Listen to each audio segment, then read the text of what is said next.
স্কুলে যাওয়ার পথে তার বন্ধুরা দেখে হাসাহাসি করতেছিল, কারণ তার গায়ে ছিল ছেঁড়া কাপড়। তা দেখে সে অনেক কান্না করে, কারণ তার কাছে টাকা পয়সা নেই।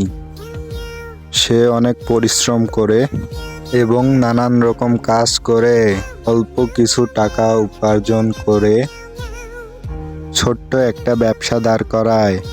প্রথমে সে কলার ব্যবসা করে, কিছু টাকা লাভ করে।